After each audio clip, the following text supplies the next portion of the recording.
Hello everyone, আসসালামু আলাইকুম। ডলি স্পেশালসের আজকের আয়োজনে আপনাদের সবাইকে জানাচ্ছি সাদর আমন্ত্রণ। আজকের পর্বে আপনাদের জন্য রেখেছি খাসির মাংস দিয়ে আলুর ঝোল রেসিপি। আশা করি আজকের রেসিপিটাও আপনারা অনেক এনজয় করবেন।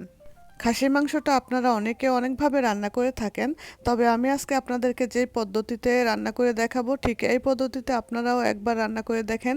পরিবারের সবাই আপনার কাছে এইভাবেই তরকারিটা খেতে চাইবে বা খাসির মাংসটা রান্না করতে বলবে। তো চলুন স্ক্রিনে আমি একবার দেখিয়ে দিচ্ছি আপনাদেরকে আজকে খাসির মাংস রান্না করার জন্য আমি কি কি ইনগ্রেডিয়েন্টস নিয়েছি। আজকে আমি এখানে 1.5 কেজির মতো খাসির মাংস রান্না করব। আপনারা আপনাদের পরিমাণ অনুযায়ী ইনগ্রেডিয়েন্টসগুলো দিয়ে দিবেন। তবে আমি এখানে কোনো পরিমাণ বলছি না ইনগ্রেডিয়েন্টসের, আমি আমার পরিমাণ অনুযায়ী রান্না করছি। আপনারা কেউ বেশি কেউ কম খেতে চাইলে সেভাবে এই মশলা আন্দাজ করে দিবেন। আজকে আমি এখানে 1.5 কেজি পরিমাণ খাসি মাংস রান্না করব। তো 1.5 কেজি পরিমাণ খাসি মাংস রান্না করার জন্য আমি এখানে নিয়ে নিয়েছি 1 কাপ পরিমাণ তেল, 1 কাপ পরিমাণ হচ্ছে পেঁয়াজ। এখানে আমি লাল পেঁয়াজ ব্যবহার করেছি, আপনারা চাইলে যে কোনো কালারের পেঁয়াজ ব্যবহার করতে পারেন। আর নিয়ে নিয়েছি আদা পেস্ট, রসুন পেস্ট, তারপর হচ্ছে জিরা গুঁড়ো, ধনিয়া গুঁড়ো, হলুদ গুঁড়ো, মরিচ গুঁড়ো। আর নিয়ে নিয়েছি টক দই, তারপর নিয়ে নিয়েছি একটা পাকা টমেটো। আর গোটা গরম মশলার মধ্যে আমি নিয়েছি দারচিনি, এলাচি, লবঙ্গ, একটা কালো এলাচ, তারপর নিয়ে নিয়েছি 2টা আলু বোখারা আর একটুখানি জয়ত্রী। তো আপনারা ভিডিওতে দেখেছেন আমি আপনাদের সাথে কথা বলতে বলতে চুলায় হাঁড়িয়ে বসিয়ে দিয়েছিলাম। হাঁড়িটা গরম হতে হতে আমি পরিমাণ মতো তেল দিয়ে দিয়েছি 1 কাপ, তারপর দিয়ে দিয়েছিলাম পেঁয়াজটা। তেলের মধ্যে পেঁয়াজটা ভাজা হতে হতে আমি এখানে দিয়ে দিয়েছি গোটা গরম মশলাগুলো। তারপর এখন আমি দিয়ে দিচ্ছি আদা পেস্ট, রসুন পেস্ট, তারপর হচ্ছে ইয়োগার্ট। এগুলো আমি দিয়ে মশলাটাকে একটু ভালো করে নাড়াচাড়া দিব। তারপর অন্যান্য গুঁড়ো মশলাগুলোও সব একসাথে দিয়ে দিব, দিয়ে একটুখানি পানি দিয়ে ভালো করে ভুনা ভুনা করব। আমার এই পদ্ধতিতে খাসি মাংসটা রান্না করতে একটু ধৈর্যের প্রয়োজন আছে। একটু ধৈর্য ধরে আস্তে আস্তে মিডিয়াম হিটে যখন মাংসটা রান্না করবেন তারপর দেখবেন কত সুন্দর হয় মাংসর কালারটা, এবং খেতেও খুবই সুস্বাদু। তো আপনারা ভিডিওতে দেখতে পাচ্ছেন আমি এখানে গুঁড়ো মশলাগুলো সব দিয়ে দিচ্ছি একে একে। দেওয়ার পর তারপর একটু নাড়াচাড়া দিয়ে একটু পানি দিয়ে অ্যাড করে দিব, যাতে কাঁচা মশলার গন্ধগুলো না থাকে। কাঁচা মশলার মধ্যে কিন্তু আলাদা একটা কেমন ফ্লেভার থাকে, তো ওই ফ্লেভারটা চলে যাবে। আর খাসির মাংসটার মধ্যেও অনেকে মনে করে যে খাসির মাংসের মধ্যে একটা এক্সট্রা কেমন যেন গন্ধ থাকে, তো সেই জন্য মশলাটা ভালো করে ভুনা ভুনা করতে হবে। আর ইয়োগার্টটা দেওয়ার কারণে আর টমেটোটা দেওয়ার কারণে আপনাদের কাছে মনে হবে যে খাসির মাংস যে এক্সট্রা গন্ধ থাকে কেমন, অনেকেই এটা সহ্য করতে পারে না বিধায় খাসির মাংস অনেকেই খায় না। কিন্তু এইভাবে রান্না করলে দেখবেন যে কেউ যারা না খায় কখনো তারাও এইভাবে আপনার রান্না করা খাসির মাংসটা তো দেখেছেন। আমি মশলাটা একটু নাড়াচাড়া দিয়ে ভালো করে ভুনা করে তারপর আবার দিয়ে দিলাম হচ্ছে টমেটো দিয়ে আমি আরও একটু পানি অ্যাড করে দিলাম। পানিটা দেওয়ার কারণে দেখা যাবে যে টমেটো থেকে যে এক্সট্রা স্কিনগুলো সেগুলো আলগা হয়ে গিয়েছে। এই তো মশলাটা ভুনা হওয়ার জন্য 3 থেকে 5 মিনিট আমি সময় দিয়েছি। তারপর ঢাকনাটা তুলে দেখি যে টমেটোর খোসাগুলো আলগা হয়ে গিয়েছে। তো এই পর্যায়ে আমি টমেটোর খোসাগুলোকে ছাড়িয়ে নিচ্ছি। টমেটো থেকে খোসাগুলো সাবধানের সাথে সরিয়ে নিয়ে তারপর অল্প একটু পানি দিয়ে আমি আরও একবার সুযোগ দিব টমেটোটা সিদ্ধ হয়ে যাওয়ার জন্য, কারণ টমেটোটা কিন্তু এখনও গলে নাই। তো একটুখানি পানি দিয়ে আমি চুলায় বসিয়ে দিব, কারণ এই জালটা কিন্তু মিডিয়াম টু লো হিটে আপনাকে করতে হবে, কারণ বেশি হাই হিটে দিতে গেলে দেখা যাবে যে মশলাটা পুড়ে গিয়েছে। তো আপনারা দেখতে পাচ্ছেন ভিডিওতে যে আমার মশলাটা কেমন হয়ে গিয়েছে কালারটা। তো এই পর্যায়ে দেখা গেল যে টমেটোগুলো ভালো মতো সেদ্ধ হয় নাই, কোথাও কোথাও একটু দানা দানা রয়ে গিয়েছে। সেই পর্যায়ে আমি আরও একটু পানি অ্যাড করে দিয়ে আবারও কিছুক্ষণ আমি এইভাবে রান্না করব। আর আপনারা যদি দেখেন যে টমেটোটা সিদ্ধ হয়ে গিয়েছে, পুরো একদম মশলার সাথে মিলে গিয়েছে, তো সেই পর্যায়ে আর পানি দেওয়ার প্রয়োজন নাই।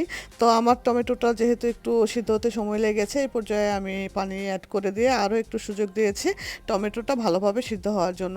দেখেন আমার ভুনা করা মশলার কালারটা কত সুন্দর হয়ে গিয়েছে। তো এই পর্যায়ে আমি ভুনা করা মশলার সাথে ধুয়ে রাখা মাংসগুলোকে অ্যাড করে দিব। আমি পাশে ঝরিয়ে রেখেছিলাম একটা স্ট্রেনারে মাংসগুলোকে ধুয়ে পরিষ্কার করে। তো এখন আমি সেই মাংসগুলোকে অ্যাড করে দিচ্ছি এই যে মশলার সাথে। তো মাংসটাও ঠিক আমি মশলার মতো ওইভাবে স্টেপ বাই স্টেপ একটু একটু করে ভালো করে সময় নিয়ে আস্তে আস্তে ভুনা ভুনা করব। আপনারা দেখতে পাচ্ছেন আমি সবগুলো মাংস এখানে দিয়ে দিলাম। দেওয়ার পর ভালো করে নাড়াচাড়া দিয়ে একটু জালটা বাড়িয়ে দিব, কারণ জালটা বাড়িয়ে দিলে মাংসটা একটু চুপসে যেয়ে মাংস থেকে সমস্ত পানি বের হয়ে আসবে। এই তো দেখতে পাচ্ছেন যে মাংসটা আমি ভালো করে নেড়েচেড়ে সমস্ত মশলাগুলো যেন মাংসের ভিতরে ভিতরে প্রবেশ করে সেইভাবে মাংসটাকে আমি মিলিয়ে নিলাম মশলার সাথে। তো এই তো আমি এইভাবে দেখেন জালটা বাড়িয়ে দিয়েছিলাম, মানে চুলার হিটটা একটু হাই করে দিয়েছিলাম। দেওয়ার পরে দেখতে পাচ্ছেন আপনারা যে মাংসের গা থেকে পানি উঠে এসেছে কিভাবে। তো এই পর্যায়ে আমি চুলার জালটা কী করব, মিডিয়াম টু লো হিট করে দিব, কারণ এইভাবে মাংসটা ভুনা ভুনা করলে এটার টেস্ট কিন্তু খুবই আলাদা হয়, আর এটা খেতেও খুব মজার। তো আপনারা ভিডিওতে দেখতে পারলেন যে আমি চুলার জালটা হাই থেকে একদম মিডিয়াম টু লোতে করে দিয়েছি।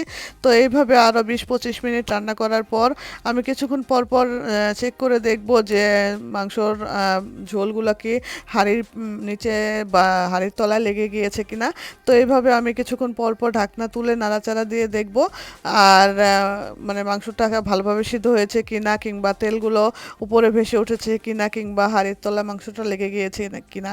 তো এইভাবে বারবার দেখার পর যখন দেখব যে মাংস তেলগুলো উপরে ভেসে উঠেছে, তখন আমি কি করব, আরও একটু পানি অ্যাড করে দিব। আপনারা একটা চামচ দিয়ে মাংসগুলোকে টেস্ট করে দেখবেন যে মাংসটা আসলে প্রপারলি সিদ্ধ হয়েছে কিনা। আর যদি সিদ্ধ হয়ে যায় তাহলে আর পানি দেওয়ার প্রয়োজন নাই।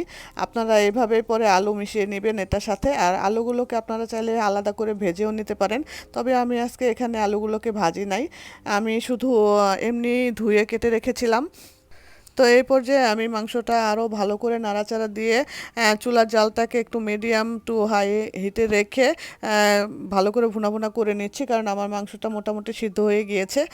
আর এখন আমি অপেক্ষা করছি একটু ভালো একটা ফ্লেভার বা তেলগুলো উপরে ভেসে ওঠার জন্য। তেলগুলো ভালোভাবে যখন উপরে ভেসে উঠবে, ঝোলটা পুরোটা একদম মাংসর গায়ে লেগে যাবে, সেই পর্যায়ে আমি কেটে রাখা আলুগুলোকে এর সাথে দিয়ে দিব। এই তো এটা কিন্তু প্রায় শেষের দিকে হয়ে যাচ্ছে। আমি কেটে রাখা আলুগুলোকে দিয়ে দিচ্ছি, দিয়ে আমি পরিমাণ মতো পানি দিয়ে দিয়েছি। এখানে কিন্তু বেশি পানি দেওয়ার প্রয়োজন নেই। আপনারা চাইলে আপনারা যদি বেশি ঝোল খেতে চান তাহলে বেশি পানি দিবেন। আমরা একটু মাখা মাখা ঝোল রাখতে চাই, এজন্য আমি বেশি পানি দেই নাই। আর আলুগুলো এক্সট্রাভাবে সিদ্ধ হওয়ার কোনো প্রয়োজন নাই, কারণ আলুর গা থেকেও কিন্তু পানি উঠে আসবে, এই জন্য আমি বেশি পানি ব্যবহার করি নাই। মোটামুটি একদম সমান সমান রেখেছি। আপনারা হাঁড়িতে দেখতেই পাচ্ছেন যে মাংসগুলো পুরোটা ডুবে যায়নি। আপনারা সবসময় খেয়াল রাখবেন যে কতটুকু পরিমাণ পানি দিচ্ছেন, মাংসটা যেন পুরো পানির মধ্যে তলিয়ে না যায়, কারণ আলুর গা থেকেও কিন্তু এক্সট্রা পানি উঠবে।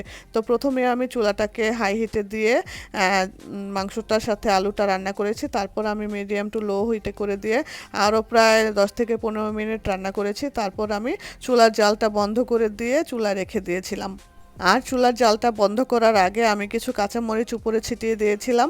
এটা কিন্তু অপশনাল, আপনারা চাইলে কাঁচামরিচ দিতেও পারেন, নাও পারেন, তবে আমার কাছে ভালো লাগে লাস্টের দিকে যখন কাঁচামরিচটা দেই, কাঁচামরিচের থেকে যে একটা ফ্লেভার আসে ওইটা আমার কাছে খুবই ভালো লাগে।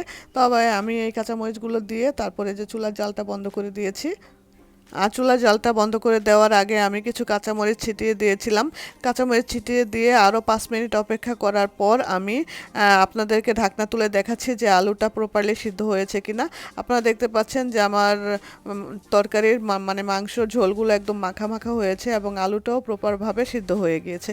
তো আমি এইভাবে কিছুক্ষণ রেখে দিয়েছি, রেখে দিয়ে তারপর একটা সার্ভিং বলে আপনাদেরকে সাজিয়ে দেখাচ্ছি যে মাংসের কালারটা কেমন হয়েছে। আর এটা খেতে কিন্তু খুবই মজার হয়েছিল। আমার বাসায় এই খাসির মাংসটা কিন্তু আমার ছোটো মেয়ে খাসির মাংস খায় না, ও শুধু বিফ খায়, কিন্তু ও শেষ পর্যন্ত এই খাসির মাংসটা খুব মজা করে খেয়েছে। সো ভিউয়ার্স, এই তো আমার আজকের খাসির মাংস দিয়ে আলুর ঝোল রেসিপিটা আপনাদের কেমন লাগলো অবশ্যই সুন্দর সুন্দর কমেন্ট করে জানিয়ে দিতে ভুলবেন না।